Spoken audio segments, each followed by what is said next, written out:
Bon matin tout le monde, soyez richement bénis en Jésus-Christ. Je vous emmène en Deutéronome chapitre 31, Deutéronome chapitre 31, à partir du verset 14, en fait du verset 14 jusqu'au verset 22. Deutéronome 31, verset 14. L'Éternel dit à Moïse, voici, le moment approche où tu vas mourir. Appelle Josué et présentez-vous dans la tente d'assignation. Je lui donnerai mes ordres. Moïse et Josué allèrent se présenter dans la tente d'assignation. Et l'Éternel apparut dans la tente dans une colonne de nuée. Et la colonne de nuée s'arrêta à l'entrée de la tente. L'Éternel dit à Moïse, voici, tu vas être couché avec tes pères. Et ce peuple se lèvera et se prostituera après les dieux étrangers du pays au milieu duquel il entre. Il m'abandonnera et il violera mon alliance que j'ai traitée avec lui. En ce jour-là, ma colère s'enflammera contre lui. Je les abandonnerai et je leur cacherai ma face. Il sera dévoré, il sera la proie d'une multitude de maux et d'afflictions. Et alors il dira, n'est-ce point parce que mon Dieu n'est pas au milieu de moi que ces maux m'ont atteint? Et moi, je cacherai ma face en ce jour-là à cause de tout le mal qu'il aura fait en se tournant vers d'autres dieux. Maintenant, écrivez ce cantique, enseigne-le aux enfants d'Israël, mets-le dans leur bouche, et que ce cantique me serve de témoin contre les enfants d'Israël. Car je mènerai ce peuple dans le pays que j'ai juré à ses pères de lui donner, pays où coule le lait et le miel. Il mangera, se rassasiera, s'engraissera, puis il se tournera vers d'autres dieux et les servira. Il me méprisera et violera mon alliance. Quand alors il sera atteint par une multitude de maux et d'afflictions, ce cantique qui ne sera point oublié et que la postérité aura dans la bouche, déposera comme témoin contre ce peuple. Je connais en effet ces dispositions qui déjà se manifestent aujourd'hui, avant même que j'ai fait entrer dans le pays. Oui, avant même que je l'ai fait entrer dans le pays que j'ai juré de lui donner. Verset 22. En ce jour-là, Moïse écrivit ce cantique et il l'enseigna aux enfants d'Israël. Euh, voilà, après le dernier texte que nous avons lu en Lévitique 26, un autre texte, un autre texte dans lequel l'Éternel Dieu a parlé à son peuple, a parlé à ses enfants, aux enfants de tous bords, aux enfants de Dieu de tous bords, je veux dire, à nous aussi. Puisque nous nous réclamons de lui, puisque nous le reconnaissons comme Papa céleste par l'intermédiaire de Jésus-Christ, dont le sang couvre nos nombreux péchés, nos nombreuses iniquités, nos iniquités sans nombre. Alors, ce texte que le Seigneur, l'Éternel, dans lequel il a parlé à Moïse, de ce peuple. Nous remarquons deux éléments dans ce texte, même trois. L'Éternel qui dit à Moïse carrément qu'il va mourir. Il va mourir, donc le moment pour lui est arrivé donc, de laisser cette terre. Et il en est de même de chacun de nous. De chacun de nous, le moment venu, eh bien, Dieu va nous enlever d'une façon ou d'une autre. OK?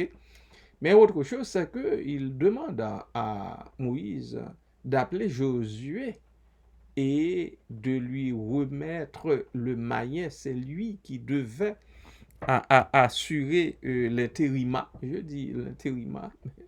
Alors, c'est lui qui devait prendre sa place, la place de Moïse à la tête du peuple, puisque le peuple ne parvenait pas déjà en Canaan. Le peuple était encore dans le désert, dans le désert. Mais vous connaissez très bien l'histoire, c'est que euh, l'Éternel Dieu a dit à Moïse qu'il n'entrerait pas, lui, qu'il n'entrerait pas dans le pays. Bon, à cause de ce qui s'était passé, bon, bon, en fait, quand il devait donner de l'eau au peuple, il a frappé le rocher au lieu de lui parler, etc. Bon, vous connaissez l'histoire. Ainsi, il a demandé à Moïse d'appeler Josué, et ainsi les deux sont montés à aller dans la tente d'assignation, aller voir, aller recevoir de l'Éternel ses ordres. Et c'est ainsi que l'Éternel a parlé à Moïse, lui a dit ce qu'il faut faire. Verset 16, l'Éternel dit à Moïse, voici tu vas être couché avec tes pères. Avec tes pères, couché avec tes pères, ça veut dire il va mourir, on va mettre son corps dans le sépulcre, etc. Mais c'est ce qui est surprenant, c'est que l'Éternel Dieu dit, et ce peuple se lèvera et se prostituera après les dieux étrangers du pays au milieu duquel il entre. Il m'abandonnera et il violera mon alliance que j'ai traitée avec lui. C'est encore terrible, terrible, terrible de violer l'alliance de Dieu, l'alliance contractée entre Dieu et nous, et puis pour aller se prostituer avec les dieux étrangers. Alors, ne dites pas que non, j'adore pas de dieux étrangers. Moi, écoutez, c'est l'éternel Dieu que j'adore. Il y a beaucoup de petits dieux étrangers autour de nous tous. Autour de nous tous, il faut qu'on fasse attention. L'argent, c'est un dieu étranger. Beaucoup de gens qui donnent préséance, et je dirais même, enfin, ok, arrêtons-nous là tout simplement, qui donne beaucoup d'importance à l'argent plutôt qu'à Dieu. Il y en a qui seraient prêts, on dirait, à vendre leur âme pour de l'argent. C'est un Dieu étranger, l'argent. Il y a autre chose, qui constitue des dieux étrangers. Alors il faut qu'on fasse attention. Là, nous avons tous des écueils en quelque part. Il faut qu'on fasse beaucoup attention pour ne pas tomber dans, dans ces pièges-là. Il y a l'argent, il y a la renommée, les gens qui ne voient qu'eux autres, hein, leur renommée à soigner, leur personnalité qu'ils élèvent jusqu'aux cieux au détriment, de l'évangile, au détriment du message, au détriment de ce que Dieu leur donne comme message à passer au peuple, à son peuple. Il y a tout ça. La popularité des gens qui se battent, qui méprisent la parole de Dieu, ou bien qui euh, euh, mettent de côté la parole de Dieu, ou bien qui essaient de marchander la parole de Dieu, qui essaient de mettre à côté de la parole de Dieu euh, pour pouvoir, eux autres, grimper en flèche, pour que leur popularité grimpe en flèche, pour que leur popularité s'étende, pour qu'ils occupent toute la place sans laisser la place qui revient à l'Éternel Dieu dans leur cœur et aussi au sein de la communauté. Alors, il y a ça, ce sont des dieux étrangers, il faut faire attention. Ne pensez pas que quand la Bible parle de dieux étrangers, c'est seulement Moloch, c'est seulement Astarté, c'est seulement les Béelzébul, etc., tout le reste là, dont parle particulièrement l'Ancien Testament. Il y avait ça aussi, mais il y a autre chose. Il y a autre chose. Dans notre temps moderne, nous nous laissons gagner, ou bien les enfants, plusieurs enfants du Seigneur, plusieurs serviteurs de Dieu particulièrement, se laissent gagner par beaucoup de dieux, petits dieux autour d'eux. Alors, c'est important qu'on le sache et qu'on prie le Seigneur de nous en éloigner. Qu'on prie le Seigneur de nous préserver des tentacules de ces dieux étrangers qui nous entourent, de ces dieux étrangers au milieu desquels nous sommes en train de vivre dans notre société. Et il faut faire attention à cela. Et puis, l'Éternel Dieu va continuer, il va dire au verset 20, après avoir parlé des représailles, parce que notre Dieu, quand même, il n'accepte pas d'être méprisé, d'être banalisé. Non, il n'accepte pas ça. Moi, je peux accepter d'être banalisé, mais pas l'Éternel Dieu. Il faut qu'on fasse attention. Banalisez-moi aussi longtemps que vous voulez, comme vous voulez, mais avec Dieu, bien-aimé, faites attention. Au verset 17, en ce jour-là, ma colère s'enflammera contre lui, contre le peuple. Je les abandonnerai et je leur cacherai ma face. C'est la chose la plus terrible qu'on peut connaître lorsque Dieu arrive à nous cacher sa face. Il sera dévoré. Ce sont des phrases, ou bien des fragments de phrases qui parlent fort. Il sera la proie d'une multitude de maux et d'afflictions. De maux et d'afflictions, quand on voit qu'on est souffrant, que toutes sortes de maladies et d'infirmités frappent la communauté, frappent la société, nous nous posons la question de savoir, mais d'où viennent ces choses?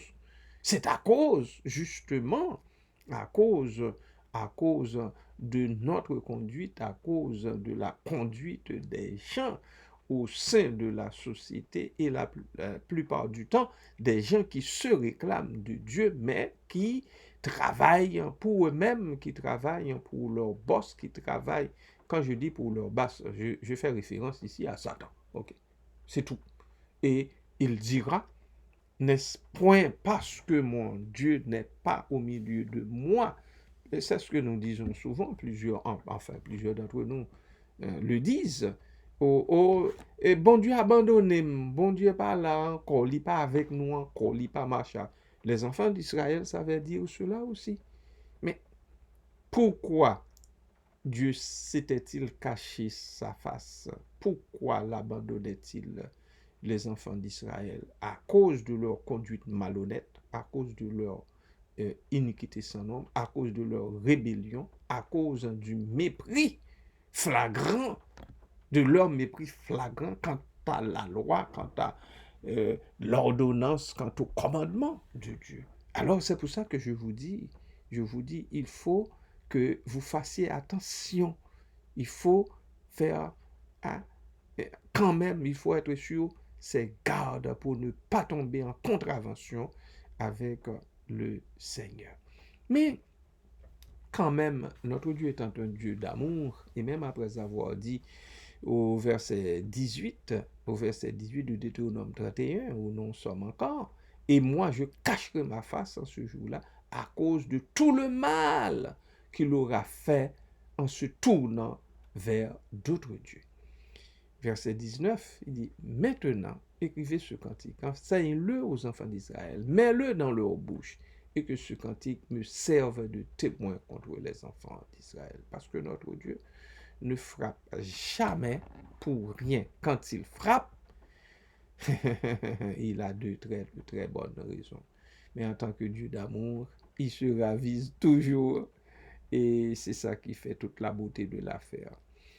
Et puis, quand même, il dit, car je mènerai ce peuple dans le pays que j'ai juré à ses pères de lui donner, pays où coule le lait et le miel. Il mangera, se rassasiera, s'engraissera, puis il se tournera vers d'autres dieux et les servira. Il me méprisera et violera mon alliance. Vous voyez verset 20. L'Éternel Dieu savait tout ça, mais malgré tout, il n'a pas exterminé le peuple dans le désert, comme il n'a pas exterminé vous et moi non plus. Vous et moi non plus, jusqu'ici, il nous tolère dans nos rébellions, dans nos manques de gratitude, de reconnaissance envers lui. Il nous tolère. Il a toléré le peuple aussi. Et voilà pourquoi vous et moi, nous devons tolérer les autres qui nous manquent d'égard, qui se comportent mal envers nous, qui médisent contre nous, qui parlent mal de nous, qui traînent notre gloire dans la poussière. Nous aussi, nous devons imiter notre papa céleste, qui agit toujours avec beaucoup de respect, beaucoup de compassion envers son peuple, envers ses enfants. Soyez bénis, bien-aimés du Seigneur, mais surtout, faites attention aux dieux étrangers, aux dieux étrangers, aux dieux étrangers. Ne les campez pas en face de l'Éternel, notre Dieu. Que le Seigneur vous bénisse richement. Amen.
J'écrivais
Adorable Père Céleste, en Jésus-Christ, nous nous sentons désarmés lorsque nous lisons ces mots, ces expressions, ces versets, ces paroles qui parlent de l'abandon de ton peuple, du mépris manifeste de ton peuple. Nous savons que nous aussi, parce que nous ne pouvons pas jouer à l'autruche, non, nous savons que nous aussi, nous manquons de mille et une manières à nos devoirs envers toi.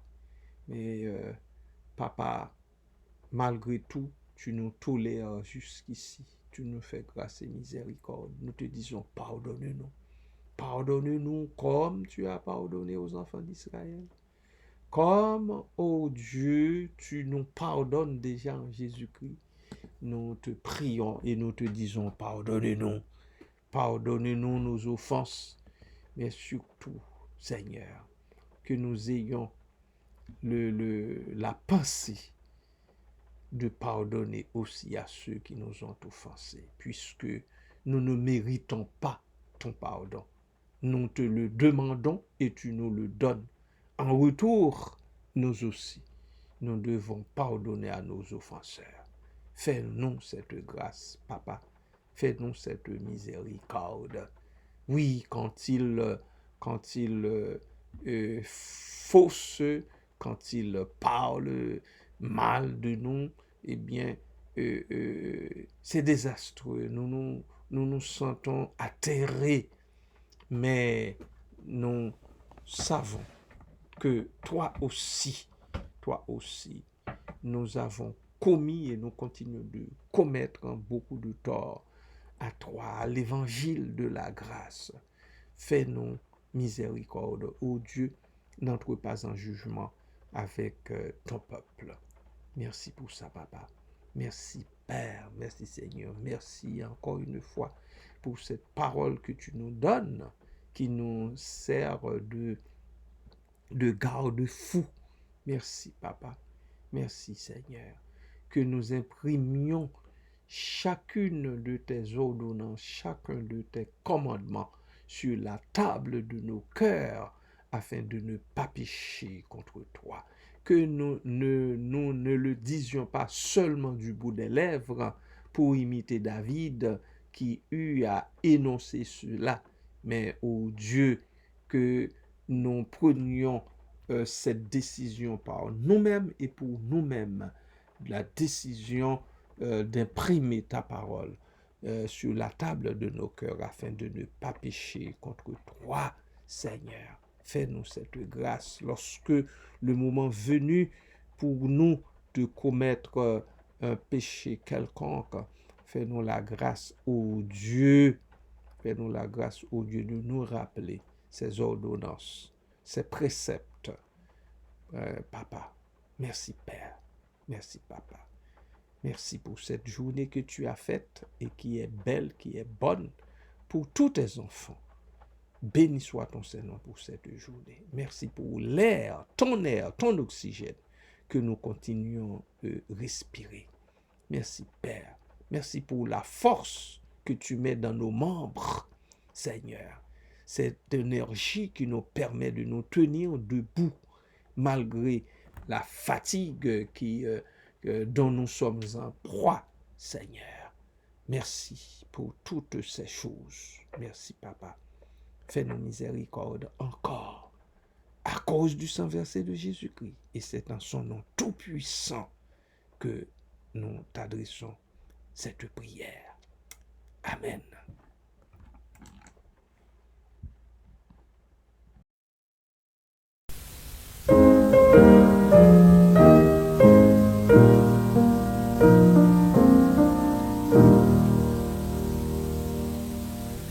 L'Éternel te bénisse, l'Éternel te bénisse et te garde.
L'Éternel te bénisse, l'Éternel te bénisse et te garde, fasse lever la lumière de sa face sur toi, sur